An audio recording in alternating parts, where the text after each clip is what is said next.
Welcome back to Long Covid Doctor, an educational series for sufferers of long COVID. This is the second part on gut problems, gastrointestinal problems and long COVID. In part 1, I talked about the symptoms, diagnosis and investigations. I also talked about the causes for long COVID gut problems. In part 2, this part, I will talk about the treatments, management and outcomes. References, links and resources are in the show notes below. Any advice, diagnoses, treatments that I mention should only be considered after discussion with your own GP or qualified health professional. And so, what are the specific treatments available for gut symptoms in long COVID? Well, there are treatments for the symptoms themselves, but there are also treatments for worsening pre-existing underlying gut problems that have got out of control. And there are treatments for one of the many underlying long COVID processes. So firstly, the treatments for the symptoms themselves. For bloating and colicky pains, such as in irritable bowel syndrome, there are antispasmodics, such as mebeverine or peppermint oil. And there are also antidiarrheals, such as loperamide. Those are the specific symptom relieving treatments that are used commonly and frequently in general practice for those type of irritable bowel type symptoms. Then, secondly, the treatments for worsening pre-existing underlying gut problems that have got out of control. A flare-up of a patient's irritable bowel syndrome, a flare-up of their inflammatory bowel disease, such as their Crohn's disease or ulcerative colitis. Both of these will need the treatments indicated for those conditions. And then finally, the treatment for one of the underlying long COVID processes that I explained about in the first part, and that is mast cell activation.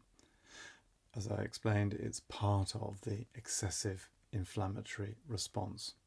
The other parts, remembering, are the excessive cytokine storm of the release of the pro-inflammatory inflammatory mediators, but also the microthrombi, the sticky blood, the microclot formation. But I'm focusing now on the excessive overactive mast cell activation that goes on as part of this excessive inflammatory response. And the treatment for this is with H1 and H2 blockers. So H1 blockers, antihistamine drugs such as cetirizine, 10 milligrams once a day initially, and H2 blockers, the anti-acid drug famotidine, 10 milligrams once a day initially. I cover these more in my talk on mast cell activation, MCAS. Mast cell activation is especially important to treat in patients who are experiencing new onset food intolerances.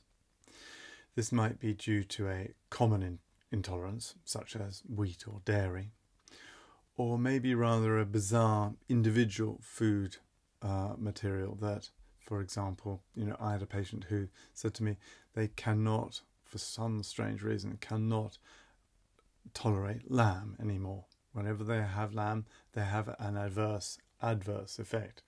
And so, like I said, it can be due to, and more commonly, those common food agents such as wheat, gluten and dairy that can trigger the patient's symptoms.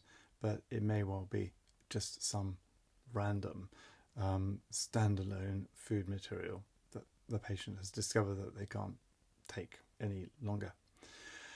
However, before resorting to drugs, I'll always suggest, and it's only right that we suggest the simpler or simplest and probably the most logical way forward, and that is to try and manage food sensitivity or intolerance. And that is to eliminate the food that you think that you're sensitive to.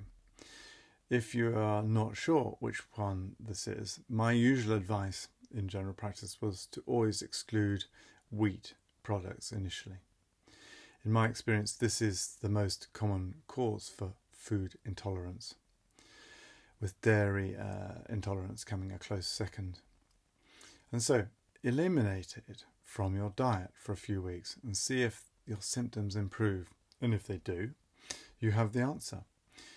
If they don't, restart it and then pick something else to eliminate that you think probably exclude dairy products. As I said, that's almost as common as wheat and dairy and wheat and gluten intolerance.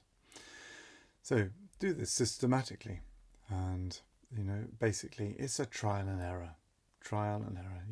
You try and eliminate something and see if that makes a difference. If it does, you found it. If it doesn't, move on to something else you can eliminate and experiment with, something that you might suspect is triggering you. And finally, before we finish on MCAS, I just wanted to make a quick mention of low histamine diet for MCAS. You may well have come across this or read about it, seen it on social media. Basically, the thinking is this. The theory is that histamine in your diet tops up the histamine bucket, and hence a low histamine diet may reduce the overall histamine load in your body. But there's no hard evidence for this.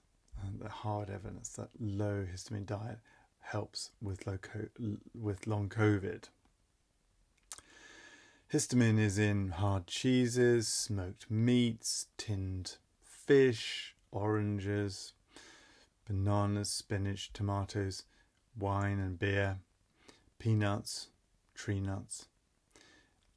i.e. it's in many things. In actual fact, it's in most things. I looked up the Association of UK Dietitians, and it seems that they are not greatly in favour of a low histamine diet for long COVID. They prefer the Mediterranean diet: fruit, veg, oil, oily fish, most of which are excluded. Most of those would be excluded in a low histamine diet. However, if it comes down to, experimentation and also what works for you, regardless of what, the Association of UK Dietitians say, if you find that a low histamine diet eases your symptoms, you're probably going to want to carry on with that low histamine diet, and reasonably so. So, what next? What else can we do to help recovery from long COVID? We've got to take the whole person, the holistic view, into account. We need to think about nutrition, we need to think about sleep, and we need to think about mind-body. So first of all, nutrition. This, of course, is especially important in long COVID patients with symptoms mostly relating to their gut. The diet must contain, or it is most highly recommended, is the mixed balanced diet. The Mediterranean diet, I'm going to call it, or it's otherwise better known as, which contains all the minerals and vitamins that are necessary for repair, the building blocks of repair. A mixed balanced diet, a Mediterranean diet, will also contain anti-inflammatory and antioxidant chemicals, the polyphenols. And just to get a bit technical for a second, the anthocyanins, the carotenoids, the flavonoids, and many, many more. And their function is anti-inflammatory, antioxidant, to mop up the free radicals, those destructive byproducts of metabolism. A mixed balanced diet, a Mediterranean diet, also contains prebiotic fibre. So important to nourish the microbiota, the friendly gut bacteria. Studies have shown that patients with long COVID have an unhealthy gut bacteria population. A prebiotic diet, one that contains vegetables from the onion family, such as leeks, onions themselves, artichokes, have a rich supply of oligosaccharides. Basically, and the commonest is inulin. Other sources of prebiotic is sauerkraut, so fermented foods such as sauerkraut or kimchi, which the Koreans enjoy and eat in vast quantities. These are all the prebiotics, really important to nourish, and it makes total sense to nourish your friendly bacteria. And as I said earlier, a friendly bacteria is so necessary for immune support, to support the immune system. And this is obviously important, remembering that so much of long COVID damage is due to a weakened or impaired immune system. A healthy gut flora is also important for production, again, I said this earlier, of vitamins and hormones and chemicals, such as the neurotransmitter serotonin, the happy chemical. Other components in a healthy diet are omega-3 essential fatty acids, omega-3 fish oil for immune support, also vitamin D. After all, we live high up in the northern hemisphere. We are relatively sunshine, UVB starved, especially in the winter months. Vitamin D is important for immune support, as well as all its other hundreds of functions throughout the body. Incidentally, I take both of those, vitamin D and a omega-3 fish oil, every morning for good measure. And why not? There's evidence there that support all their beneficial effects. Some patients try to help their friendly gut bacteria by topping them up with probiotics. And these are combinations of friendly bacteria, especially lactobacillus and bifidobacter. The theory behind this is that they will hopefully displace the unfriendly, harmful gut bacteria. There's lots of evidence that they are helpful, supportive of the immune system and other benefits. Some people are more questioning about this, but I go with it. So that's nutrition. That's the first of, like I said, the whole person approach, the holistic approach, the nutritional approach, the dietary advice with regard to long COVID gut problems. And now on to another extremely important factor to take into consideration regarding general recovery from long COVID, and that is sleep. Sleep, as they say, as we all know, is the great healer. It's the time when the body has a chance to restore itself and repair itself. And we must support the day-night cycle, so-called circadian rhythm. You've probably heard of the circadian rhythm. Circadian rhythm is so important for release for many reasons, but one relevant to this is that for release of restorative hormones at the right times, such as growth hormone. That's mostly released during the dark hours, during nighttime. Cortisol release is also determined by the circadian rhythm. So sleep's really important. You've got to think about sleep hygiene. So strict bedtime. Make sure you have a structured day where you have a strict bedtime. Strict get-up time as well. Get that alarm clock. But strict bedtime is very important. You need to sort of pay attention to that. make sure you read a sleep-inducing, unchallenging novel, such as a Jane Austen novel, okay, rather than some sort of sci-fi, sort of high intensity, Stephen King type of horror movie type of novel. No mobiles or screens for the hour before turning your light off at night. Okay, why? Because mobiles and tablet screens basically emit blue light, which is arousing, as opposed to pink light. Pink light is more relaxing. Some people take Piriton, the sort of the old-fashioned antihistamine, chlorphenamine, 4 milligrams at night for its sedative effect. Some people take magnesium. There's some evidence 500 milligrams at night is beneficial, sleep enhancing. Some people take melatonin, 3 milligrams, rapid onset. Again, it comes down to what you want to do, what you specifically will go out and buy yourself to try and help your sleep pattern. I cover sleep much more extensively in my podcast and video on sleep disturbance in long COVID.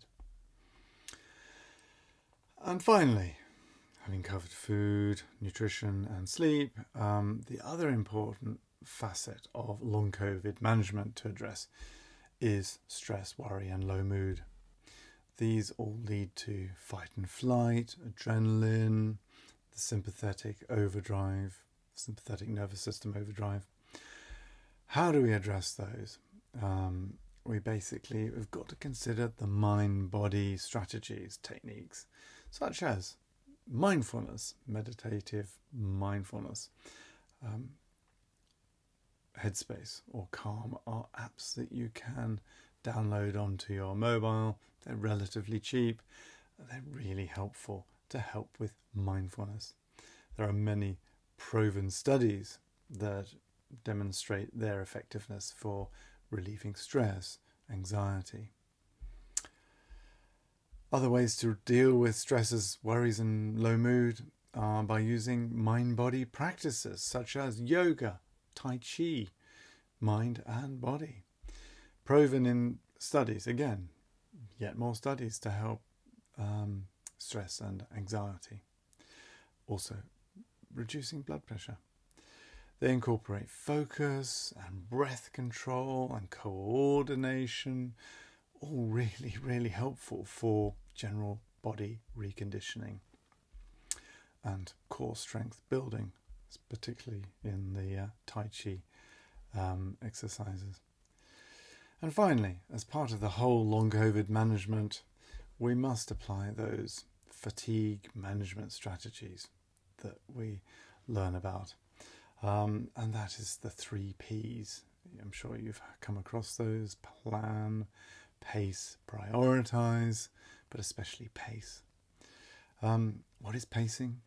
Pacing is the process of balancing activity. That's mental activity, physical activity, emotional activity.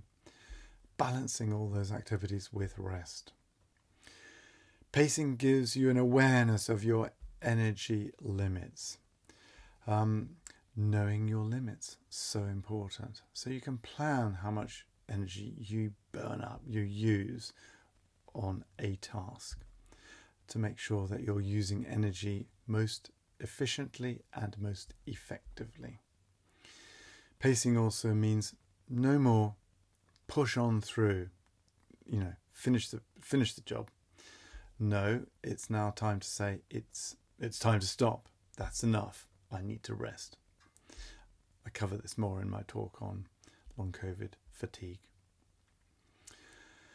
So besides all this advice, there are a number of trusted resources for long COVID recovery.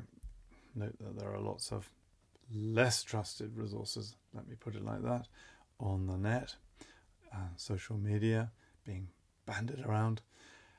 The trusted resources I'd thoroughly recommend are Your COVID Recovery, a NHS England website, a self-help patient resource for symptoms, information and self-management of long COVID. Put the link in the chat below. And there's another excellent resource from the Royal College of Occupational Therapists, How to Manage Post-Viral Fatigue After COVID-19, which is excellent. So there we are. That wraps it up. That concludes my second part on gut problems, gastrointestinal problems with long COVID, following on from my first part earlier. I hope you've found them both helpful.